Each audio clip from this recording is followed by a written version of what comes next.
times we get dubbed, the green teams, as being the green police. So in that spirit, I thought I would show you this little presentation this morning. And some of you may have seen this already. And with Okay, so it's 3708, paper plastic. Plastic. That's the magic word. Green police. You picked up on it with the ecosystem, plastic boy.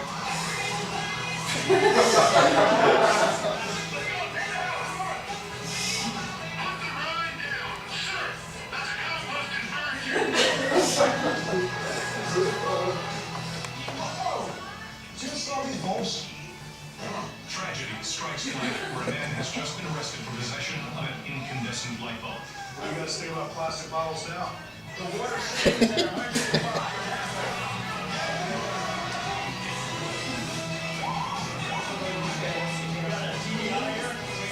You're good to go, sir.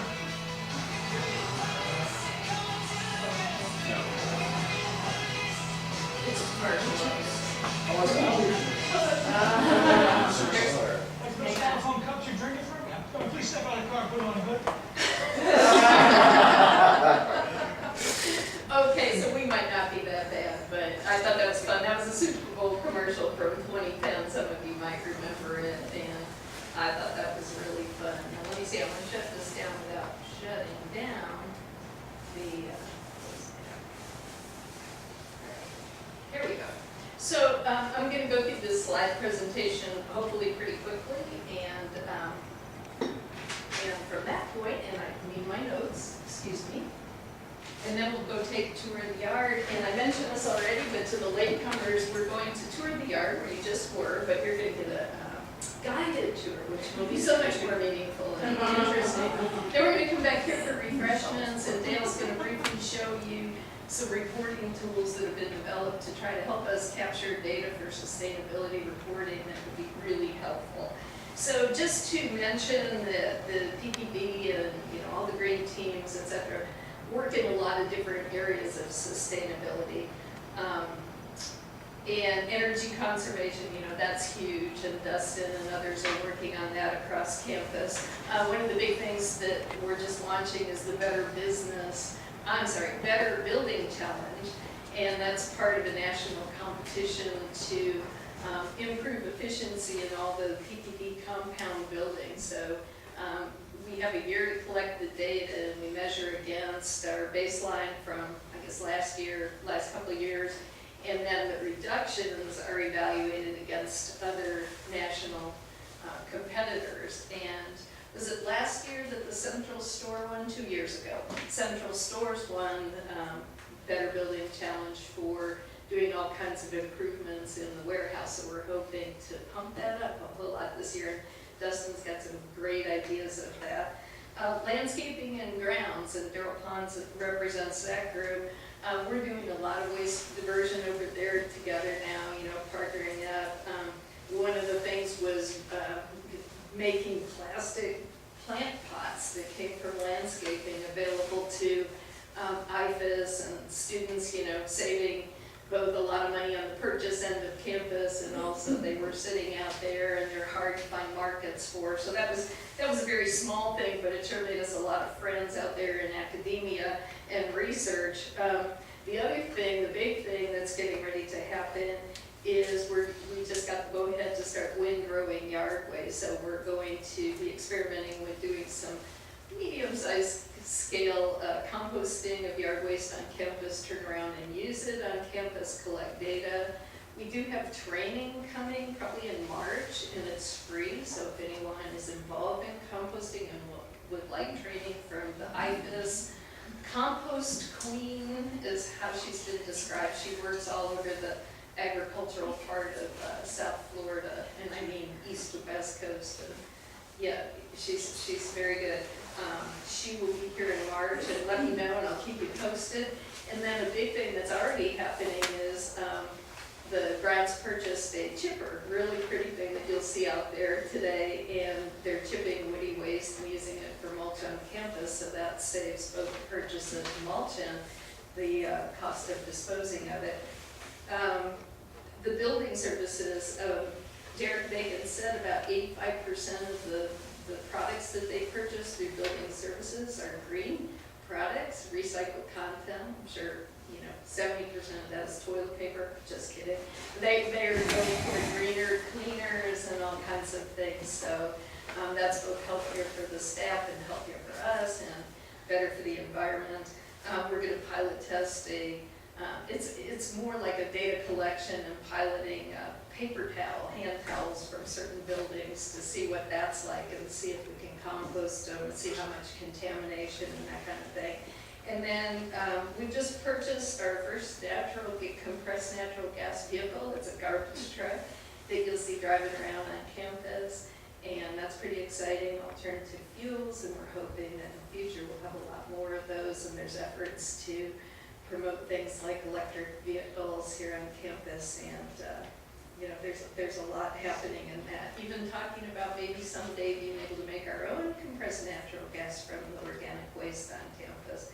We're pursuing a lot of different exciting avenues. But today we're focusing on recycling, because this is a recycling yard tour.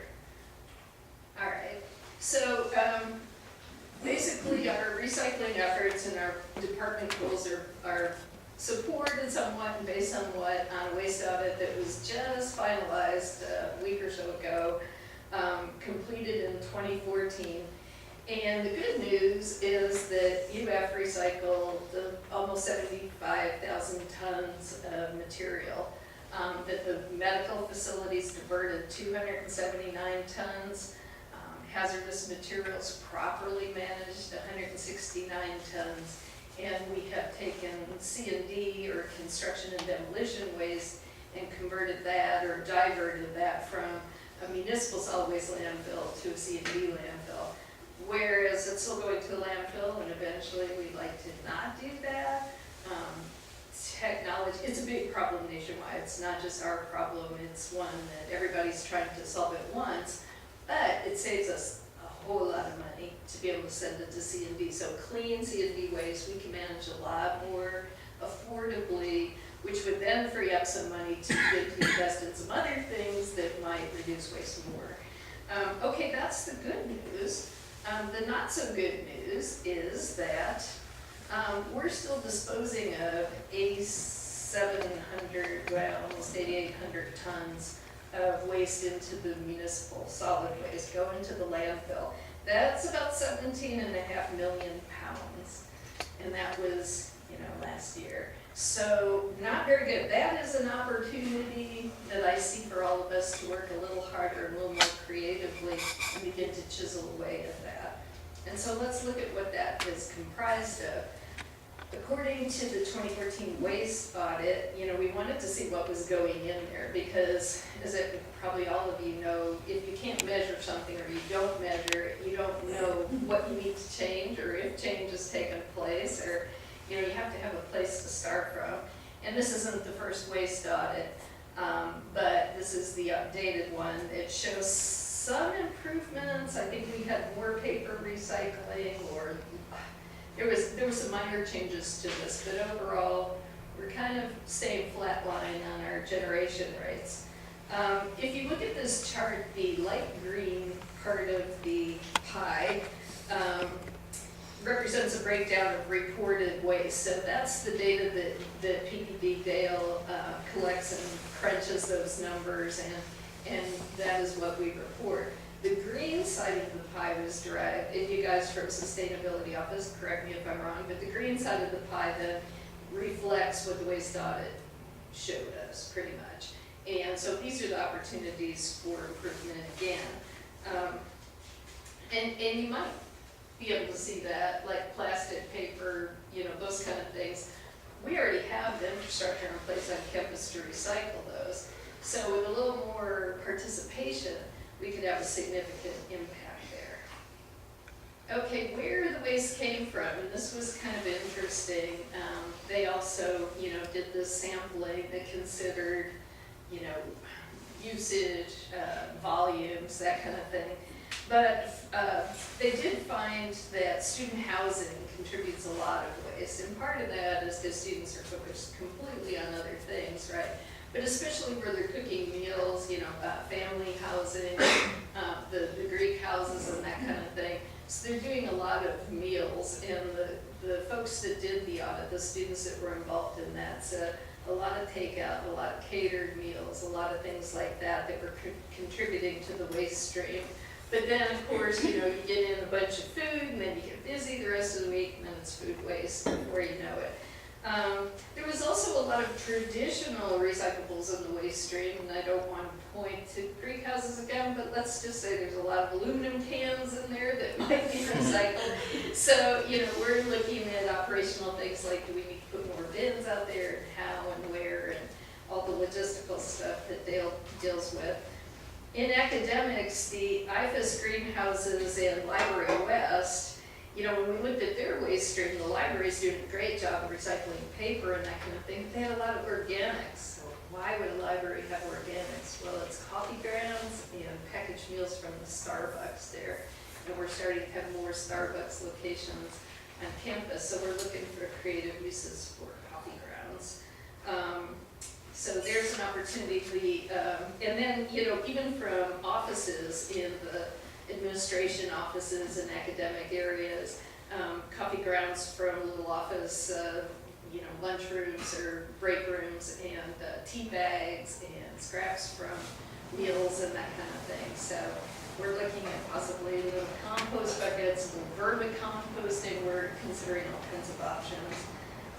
And then miscellaneous that you see on here, that was a sampling of sort of the operational side. So they went to motor pool, the housing specialty shop, the wastewater treatment plant, and again, paper, plastics, and organics were the biggest contributors. So those three areas come up again and again. Yes. Quick question. Yeah. The housing part, were the Greeks incorporated in with the residents also? Yes, Yeah. and that's where a lot of it came in, was in the Greek housing, sorority infantry. So, that they do the daily lunches and some of that. Yeah. So we think that's where a lot of it's originated. It's not in the on-campus housing, more so than it is the ones that you guys don't have. I'm constantly struggled with education of our students because we have such a huge turnover. 60–70% of our kids turn over every year. And to get my freshmen to do the right thing with cans, bottles, and paper is It's hard, it's well. challenging. I like that word. It's Challenging. challenging. So I was just curious. I thought it was probably It together, is. but God bless them.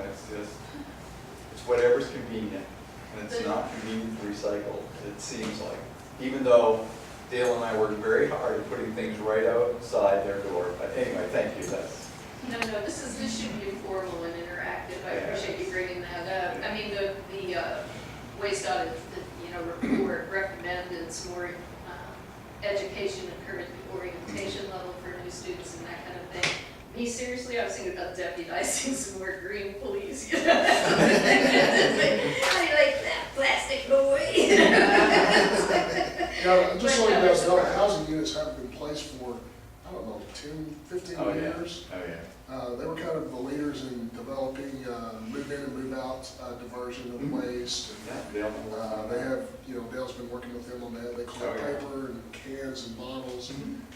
So the on-campus guys are participating, and they have a lot of resources and policies and procedures in place.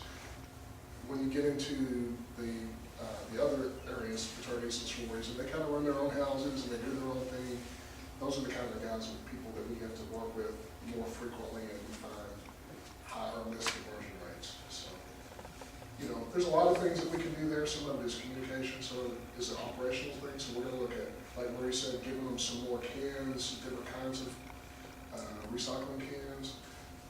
And then I think there's some efforts from the Greeks going green. They have a green team as well to look at a lot of opportunities there as well. So they're looking at it and they're going to work on it. It just hasn't been brought to them and presented as an opportunity, and so they know now and they'll look at that. So. Yeah, we've been trying real hard. We've been training our student staff that live in our RAs, our graduate hall directors and stuff. do some training with them, and we've been doing some contests, and we've been doing a number of things. And yes, I have noticed a difference, but we got a long way to go. And that means there's more room for improvement, that's all. Is there any way that, I know for MCDA, we're getting into the freshman Florida classes, and it's a good life in those African sociology classes. Is there any way that, these professors are consistently looking for a way that they can get the credit or the hours or, the paper or the homework, that we, for somehow at least get into those either freshman Florida classes or that it's a good life. Because I know that for orientation, they only have the day or they only have the weekend, and orientation is never a good way. Because I'm also in the marketing committee for NCDA, one of the things that we're trying to do is how can we really target big scope where we can get a big group of people. And one of the things that, we've been trying around is can we maybe at the Sustainability Committee, because it's campus-wide, maybe get into dance marathon where everybody is there. That's the biggest thing student-wide, in the campus. Everybody does dance marathon. Both Panhellenic and IFC are very much involved in that. So can we, therefore, when they're standing there trying to stay up and away, have some type of announcement or some subconscious something that at least is able to get into an announcement there for the Sustainability Committee? Because to us, that's what we're trying to do for MCDA. Some ideas there. Fantastic.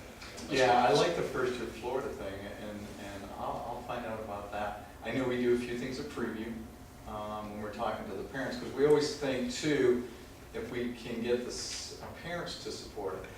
We do know there are a number of counties in Florida that do not recycle. We know lots of parents who don't recycle. And so if they don't, make it a priority when they first come here, then chances are, I don't stand as good a chance as I do people who do that. So anyway, but I like the first year Florida too, to be able to be part of a class maybe or something. I know both in the Sustainability Committee and the Waste Stakeholders Group, which is an overlying committee working on the waste on campus, that has been brought up as a suggestion. How do we get the message out to the students when they first come on their freshman year? Yeah. So it is being looked at, but I don't think anybody suggested the dance marathon thing, so No. I throw that up as a suggestion. I guess there's a big turnout for that. I've never been to it, so I guess it's thousands of kids and, Yeah. students, I should say. So maybe that's a good opportunity, things like that, so. Okay, this is a good answer. All right, well, let me show you some of the goals that PPD has set for 2015 that kind of support what the waste reduction and recycling goals. Just go through these really quick. We want to expand the food waste diversion, expand woody waste and yard waste reuse on campus. We'd like to pilot the soil paper, the paper towel composting project and find out if that's something that can be ramped up campus-wide. Improve the PPD recycling yard and website, and you'll see we're continually doing that, but big improvements on the yard and the website we're working on. I'll show you that. And then improve the C&D diversion and reporting, including small project reporting. And Dale's going to touch on some of that at the end when everybody comes back for cookies and fellowship. Okay. So let's look at a couple of these first. The woody waste, I mentioned that we purchased a chipper. There we go. That's sort of like our chipper. That was pretty cool because it'll take wood up to 12 inches in diameter. It makes a really nice, it's not a compost, it's a wood mulch, but it's very pretty, and that's been really successful so far, so we'd like to do a lot more of that. The yard waste I mentioned, we just got to go ahead to do some windrows and get some familiarity with composting on a big scale, so we're planning 2 100-foot windrows over in landscaping in the yard, and we'll be monitoring those and seeing how long it takes. And right now we're starting from a large pile of accumulated yard waste that's back on that lot. And some of you, I don't know if this would actually impact anybody in the room, but they are going to start trying to limit access to that yard, because right now, everybody's able to access and dump back there, and we can't get control of it until we know, what kind of materials are coming in. We don't want contaminated materials anymore, and so that's a plan for the future too, to put up some sort of gate there. The food waste, I mentioned that. It's a big challenge. There's a lot of logistical things involved in, as well as contractual. Right now, the food waste pilots that we're doing on campus, food waste is going now to Watson's, C&D and composting facility in Levy County. We're having contamination issues with plastics and things like that, and even metals in the dining halls, also in the, when they're doing the game day challenge and they're out there collecting food waste at the stadium. There's some problems, so we're attempting through education and other efforts to try to minimize contamination. And I mentioned that in the future we might be doing more on campus with food waste. We're certainly exploring a lot of different opportunities because there's a lot of it. And then the paper waste, I mentioned the paper towel. So these are just a little more detail. So I'll go through this quick. If we increase the campus use of recycling bins that are already out there, Dale, how many recycling bins? Just a couple thousand? Thousands, yeah. Thousands around campus. Always changing. Just with the infrastructure we already have in place, if people actually used it, 100%, of course, that's probably not possible, but we could get maybe 20 or more % reduction. And the paper reduction, they measured 10% of what's still going into municipal solid waste. Some of it is contaminated, but a lot of it's not.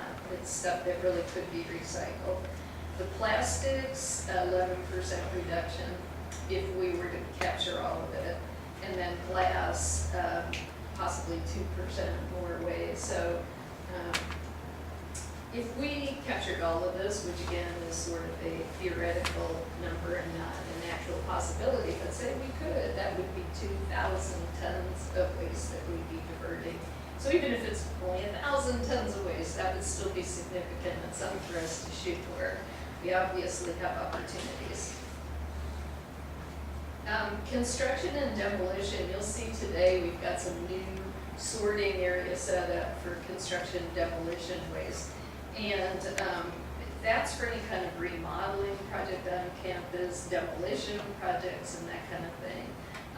The handouts that you got, that some of you got, that show the recycling yard and what is accepted there. We have areas for masonry, bricks, porcelain.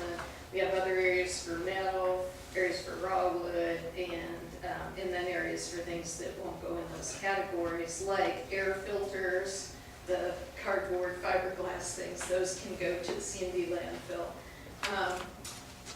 Let me see, plastic film is something that we're looking at on campus. There's some, it's kind of we have to figure out a way to compile it, because plastic film's big and fluffy, and you'd have a room full of it this size, and it would probably compact down into something very small that no recycler would want to come after. So we have to figure out economies of scale. Same thing with Alan's working on printer cartridges. There's all kinds of little things that we're trying to pull out of the waste stream that they add up. They're significant and they're useful. We have a lot of usable furniture that gets disposed on campus because nobody wants it. It goes to surplus for campus use, and it goes to public auction, and then eventually they run out of space and it goes into those boxes and they crunch it down. You'll probably see some of it today. So we're just looking at a lot of markets, small appliances that come from student move-in, student move-out, offices and things like that. A lot of challenges and opportunities. We're doing some website improvements. This isn't a really good way to show it, but we're hoping to make it very, very easy to, and this is like a chart on the home page when it opens up, and there's a lot of cross-referencing here. So actually each one of these areas over in the left-hand column will be a hot link to the page that explains that one, aluminum cans, beverage containers, bottles, cans, things like that will all actually lead to the same page because they all go in the same bin. And that's what explains in more detail that yes, you can put in the soap and shampoo bottles and the yogurt containers and margarine tubs and things like that. We get a lot of questions. there's a lot of confusion from people that do want to participate in recycling and what we actually can put in the bin, so we're trying to demystify it. We also have developed with support, kept us a QR code thing, so if anyone wanted to, scan that with their scanner and find out, it would lead right to our homepage. In other words, the recycling homepage, not PPD. And we also applied for it, just received a shortened URL that, instead of going, www, whatever it is, there's like this big long address to get to our recycling homepage that goes through physical plant department, resource management, and nobody can remember all that kind of stuff. So this one is UF2, which is a redirect website, recycling, and we're trying to get the go-ahead from Office of Sustainability to put their blessing on that, and then we can use that to get people the recycling information a lot quicker and a lot more easy. And so with that, I thought we would take a tour of the recycling yard. While we're out there, you're going to see a lot of things that's being done, and Alan, Dale, Daryl, all these guys are here to ask questions too. And then please come back at the end so we can show you the reporting stuff that Dale's developed.